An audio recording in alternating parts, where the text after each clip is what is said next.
साथियों नमस्कार। एक सामान्य रेडियो में मुख्यतः 3 बैंड होते हैं: medium wave band, short wave band और एफएम बैंड। साथियों अगर बात करें इन बैंड्स के लिए एंटीना बनाने की, तो सबसे ज्यादा एंटीना के विकल्प आप जिस बैंड के लिए मिलेंगे वो बैंड है एफएम। इसके अलावा शॉर्ट वेव के लिए अलग अलग तरीके के एंटीनास प्रचलित हैं जिनका आप उपयोग कर सकते हैं, लेकिन सबसे मुश्किल जो एंटीना बनाने का काम है वो है मीडियम वेव बैंड के लिए। बहुत मुश्किल है।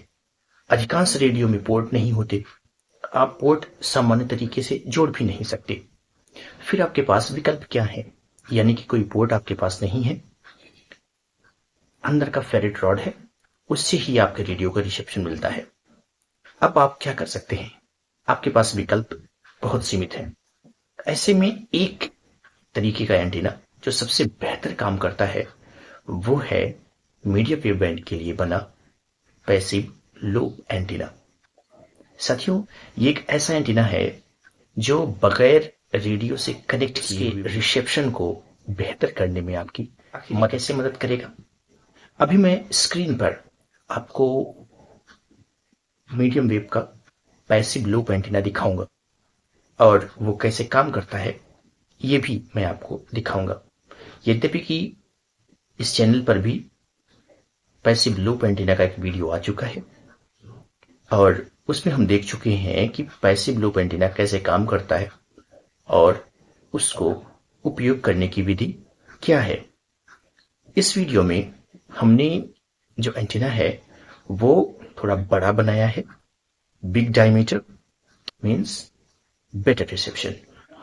तो बड़ा एंटीना बनाया है और उसके बहुत सारे एस्पेक्ट्स को अध्ययन किया है और इस बार सिर्फ एंटीना दिखाना, उसकी परफॉर्मेंस दिखाना, बनाना बताना ही उद्देश्य नहीं होगा।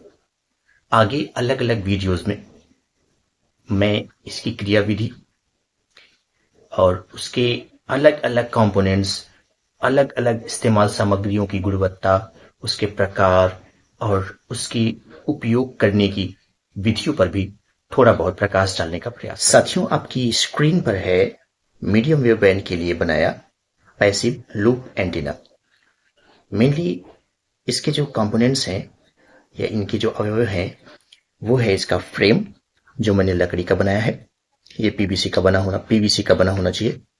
इसके अलावा इस पर इस प्रकार से कॉइल्स बनाए गए हैं, ये कॉपर वायर से हैं और इसके लिए ट्रिमर या वेरिएबल कैपेसिटर चाहिए और उसके लिए जो 5 बैंड रेडियो होता है उसके एक गैंग की मदद से हमने इसके लिए एक वेरिएबल कैपेसिटर का प्रबंध किया है।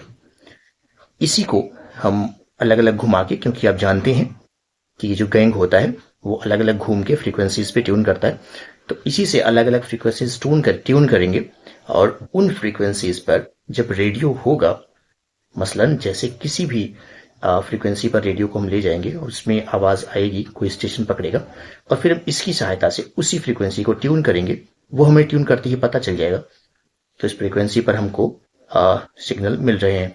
तो जैसे हम ट्यून करेंगे उसका जो उसकी आवाज है उसकी गुणवत्ता अपने आप आपको परिलक्षित होगी और अगर डिजिटल डिस्प्ले वाले रेडियो है तो आप उसके डिस्प्ले पर देख पाएंगे कि किस तरीके से उसके सिग्नल को बूस्ट मिलता है और वो बाउंस होके कभी कभी 2 गुने तक बढ़ जाता है। साथियों, इस पैसिव लूप एंटीना का अलग अलग रेडियो के साथ, चाहे वो डीएसपी हो या एनालॉग हो या फिर DSP based analogue tuning radio हो, उन पर मैं परफॉर्मेंस आपको दिखाऊंगा कि ये किस तरीके से सिग्नल को बेहतर करने में मदद करता है।